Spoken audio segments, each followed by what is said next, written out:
Mangiyak-ngiyak si dating Senator Ramon Bong Revilla Jr. nang dumating sa ikalawang preliminary investigation ng Department of Justice or DOJ nitong Huwebes, February 12, 2026. Ito ay kaugnay ng isinasagawang preliminary investigation sa isinampang plunder complaint ng National Bureau of Investigation or NBI tungkol sa flood control scandal laban sa kanya. Sakay si Revilla ng bus ng Bureau of Jail Management and Penology or BJMP at iniskorta ng matauhan ng ahensya. Kapansin-pansin naman ang tila mangiyak-ngiyak at malungkot na ekspresyon ng dating senador, bagaman wala siyang pahayag sa media. Naghain ng counter-affidavit si dating Senator Bong Revilla kaugnay ng kanyang reklamong plunder. Sa pagharap sa media, hindi napigilan ni Revilla na batikusin ang mga nag-aakusa sa kanya. At sinabi niyang, hindi ko alam kung paano nakakatulog yung mga nag-aakusa sa akin.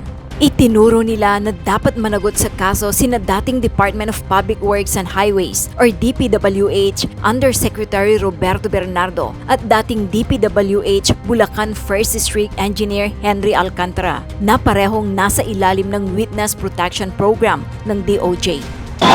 Si Senator Bong Revilla mulat sa poll nang isinuko ni Senator Bong Revilla yun pong kanyang sarili, kasama na kami bilang pagpapakita ng kanyang suporta. Mulat sa poll po, hindi naniniwala ang mamamayang Caviteño na dapat makulong ang isang Senator Bong Revilla. Naniniwala po kami na hindi siya kabahagi ng lahat ng mga pagnanakaw at kung paano iniimplementa yung mga flood control project dito po sa ating bansa. Tanging si Yusek Bernardo ang siyang promotor, mastermind at arkitekto nito. Nananawagan kami sa DOJ na tanggalin sa Witness Protection Program si Yusek Bernardo at si Henry Alcantara dahil sila po yung pangunahing dapat ikulong, litisin at papanagutin dahil sa lahat ng nangyayaring korupsyon dito po sa ating bansa, naniniwala ang mamamayang Caviteño na sila ang promotor nito. Kaya naman, ang panawagan ng mamamayang Caviteño, Yusek Bernardo, panagutin, hindi si Bong Revilla, Yusek Bernardo, litisin, hindi si Bong Revilla, Yusek Bernardo ang dapat ikulong at hindi si Bong Revilla.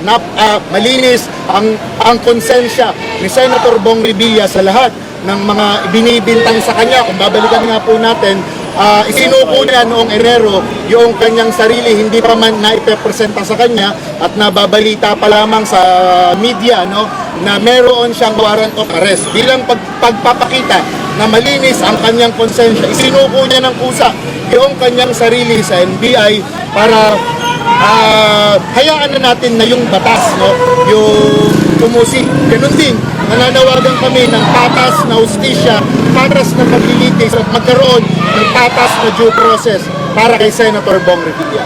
Wala po silang kopya ng kahit anong dokumento o ebidensya na magpapakita na kahit man lang pangalan o pirma ni Senator Bong na magsasabi na involved siya doon sa mga projects na yun. Nung magpa-file na ng counter affidavit, nagulat na lang kami na yung tatlo, si Mr. Alcantara, Mr. Apopulencio, at si Yusek Bernardo, nag-manifest na hindi na sila sasagot kasi discharge sila sa Witness Protection Program. So nakakapagtaka, 4 na respondents, 3 nasa Witness Protection, isa lang matitira. Tapos, ngayon namin nakita dun sa sinamit nilang dokumento na November pa pala naka-discharge ng state witness tong si Yusek Bernardo, tapos si Mr. Alcantara December. So 'di ba, mag-file sila ng complaint against yung alam naman na naka-discharge na nasa Witness Protection Program. So medyo nakakapagtaka yung ganong nangyari. Magkakaiba yung mga petsa kung kailan di umano binigyan ng pera o dinala yung pera sa bahay ni Senator Bong. Okay? Iba-iba yung petsa. Pangalawa, nag-iiba-iba yung amount. Okay? Pangatlo, nag-iiba-iba yung number ng deliveries. Noong una, 1 beses. Nung sumunod, 2 beses. Sumunod, 3. Ano ba talaga? Kasalukuyang iniimbestigahan ng DOJ ang kaso upang matukoy kung may sapat na batayan upang maisampa ang formal na kaso sa korte. Matatandaang sinampahan ng mga kasong graft at malversation ng Office of the Ombudsman, si Revilla at 6 na iba pang executives mula sa Department of Public Works and Highways sa Bulacan First District Engineering Office dahil sa umano'y 92.8 million pesos ghost flood control project sa Pandi, Bulacan. Noong Enero 19, sumuko si Revilla sa otoridad kasunod ng kanyang warrant of arrest at whole departure order na inilabas ng Sandigan Bayan kaugnay ng kasong non-bailable malversation na may kinalaman sa isang maanumalyang flood control project. At noong Enero 20 naman, naglagak ng 90,000 pesos na piyansa ang dating senador kaugnay ng kasong graft na isinampal laban sa kanya na may kinalaman pa rin sa 92.8 million ghost flood control project sa Pandi, Bulacan. Ano bang totoo dito? Ha? Bakit parang galit na galit ang mga supporters ni Revilla? Siyempre, kahit ang Revilla, galit na galit kay Bernardo. Talagang nakasentro yung mga reactions nila, yung mga panawagan nila. Dapat daw, wag daw ipasok sa witness protection program si Bernardo. Nung isang araw kasi, nagkaroon ng preliminary investigation sa DOJ. O, syempre, kahit nakakulong sa BJMP facility si Bong Revilla, a-attend talaga siya doon sa preliminary investigation kasi hiwalay na kaso yun eh. Sa ngayon kasi, nakakulong siya, ang kaso niya graft at saka malversation. Yung graft nakapagpiyansa siya, parang 70,000 or 80,000. Magaan lang naman yung kaso na yun. Pero yung malversation, non-bailable. Kaya hindi siya naka-release. Pero yung mga naisampa na sa kanyang kaso na graft at malversation, pauna pa lang yun. Mayroon pang separate na kaso na nasa preliminary investigation pa lang. Yan yung dinidinig sa DOJ. O syempre, kailangan niyang mag-attend doon sa hearing na yon. So dinala siya, nakaposas, naka-PDL na yung normal na damit ng preso, ng isang PDL, person deprived of liberty. O ngayon, habang papunta siya doon, yung mga supporters niya galing Cavite, ayun, nagrarally doon sa labas. Binabasa ko yung mga tarpaulin sila, ang mga nakalagay, Yusek Bernardo, panagutin, ikulong. Hindi dapat maging state witness ang mastermind. Yusek Bernardo, panagutin.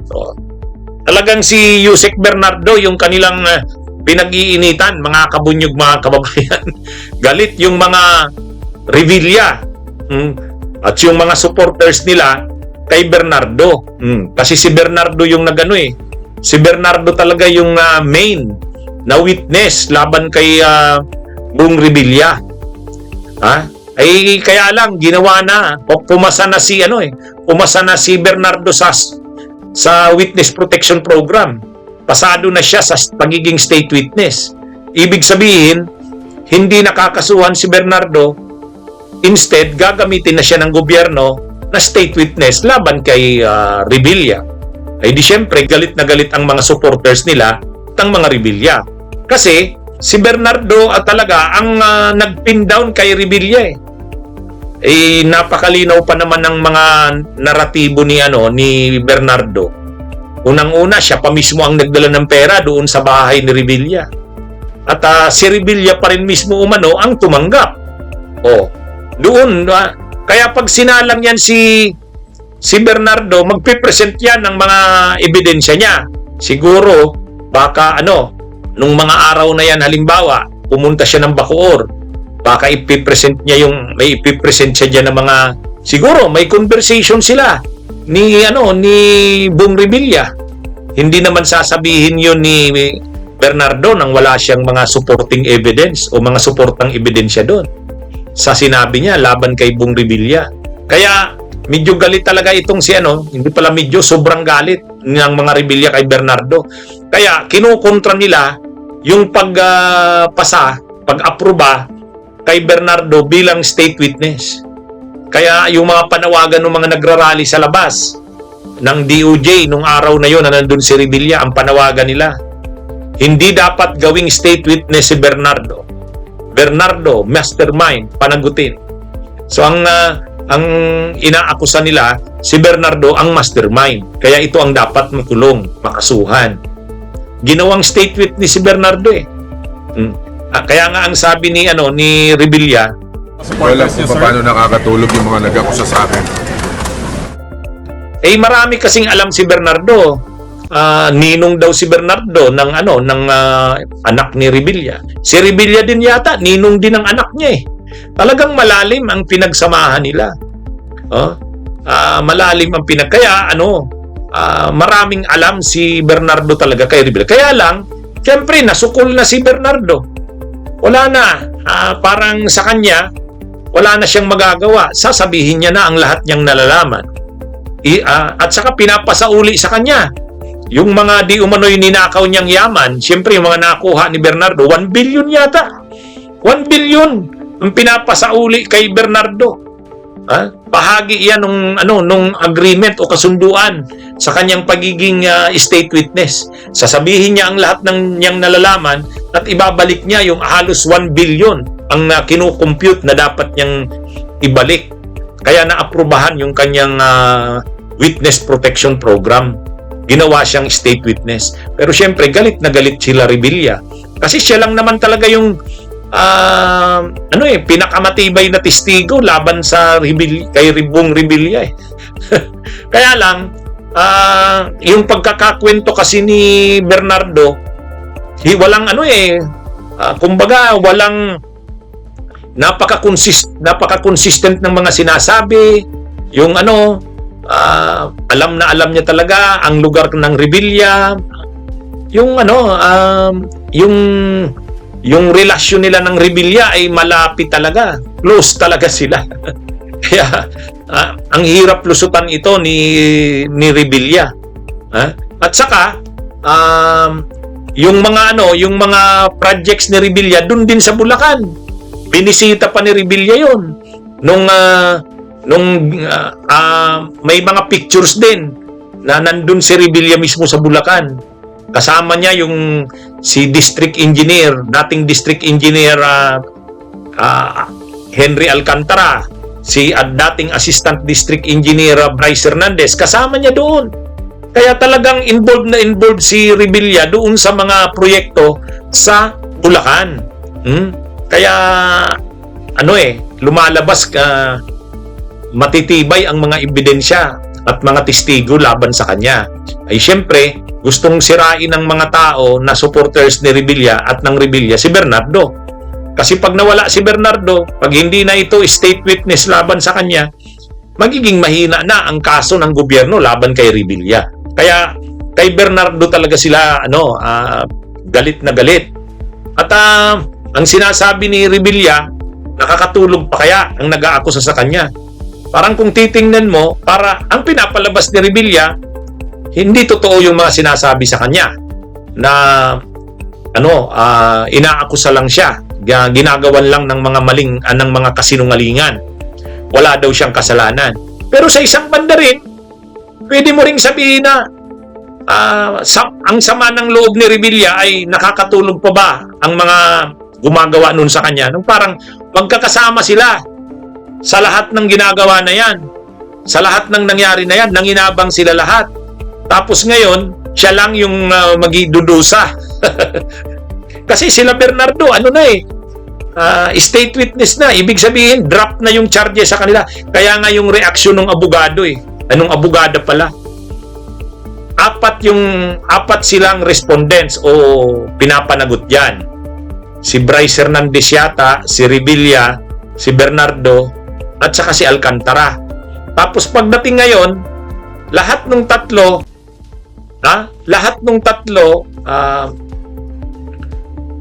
hindi si Bryce Hernandez, yung Opulencia, yung regional director dati ng DPWH. Yung tatlo na yon, apat sila na respondents, Revilla, Opulencia, Alcantara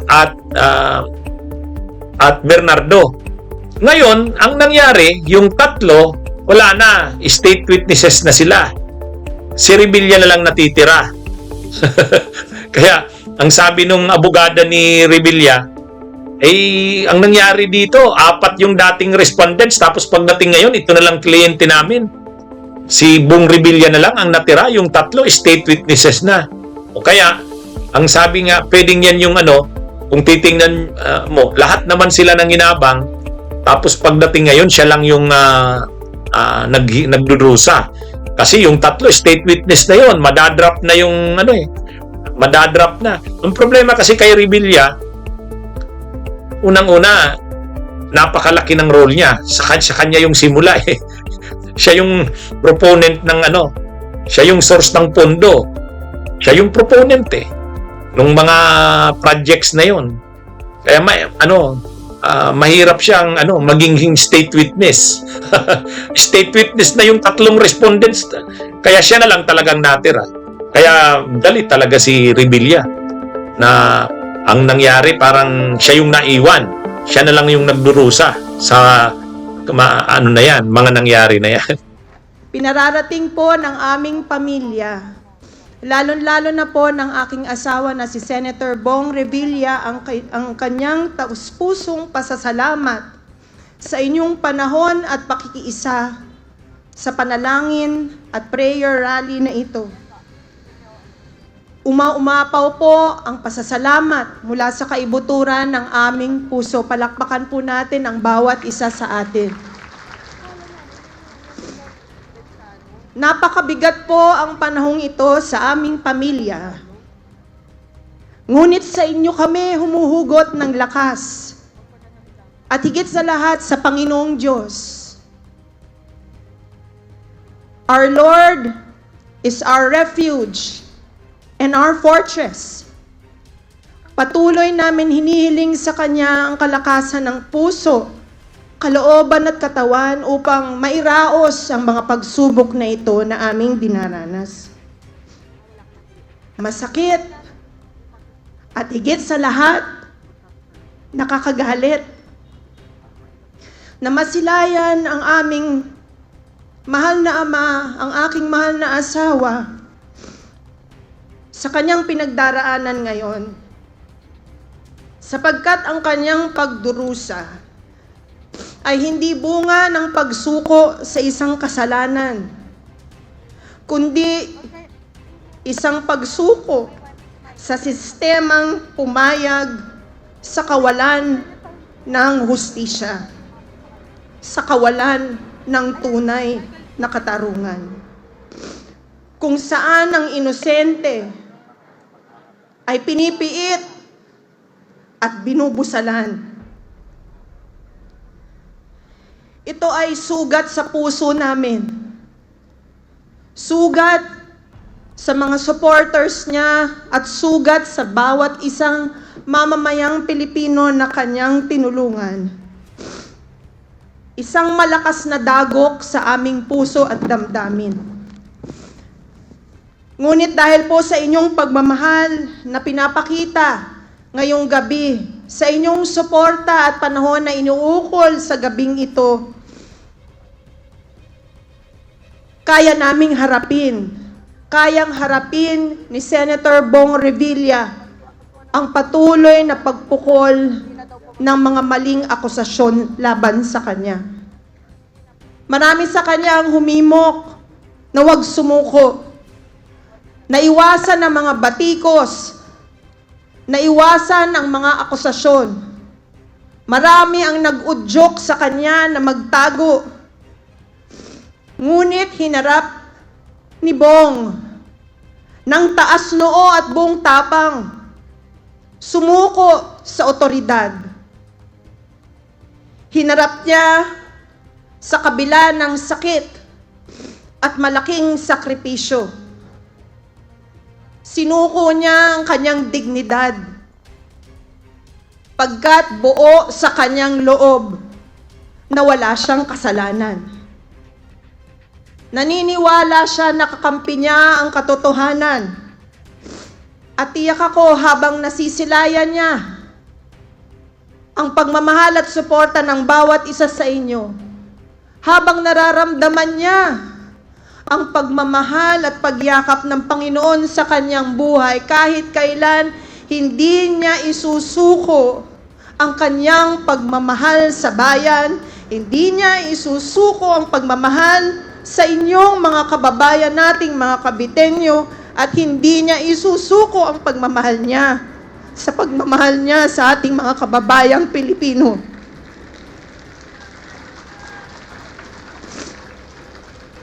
There is no greater power than prayer.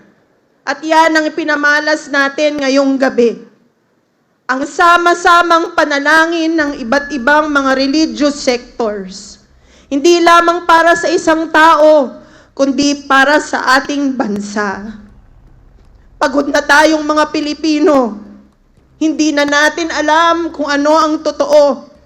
Hindi na natin alam kung ano ang totoong istorya. Kailangan na natin ng liwanag. At naniniwala ako, sa panahon ngayon na binabalot tayo ng kadiliman, at the end of the tunnel, there is light.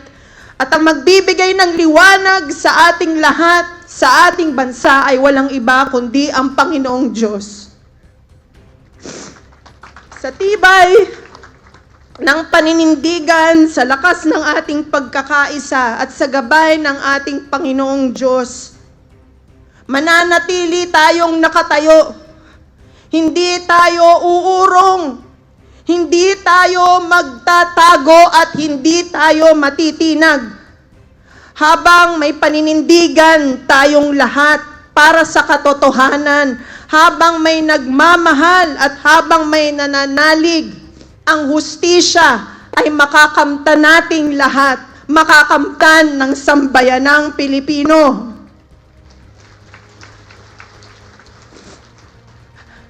At sa araw na iyon, hindi lamang isang tao ang magtatagumpay, kundi ang buong bansa.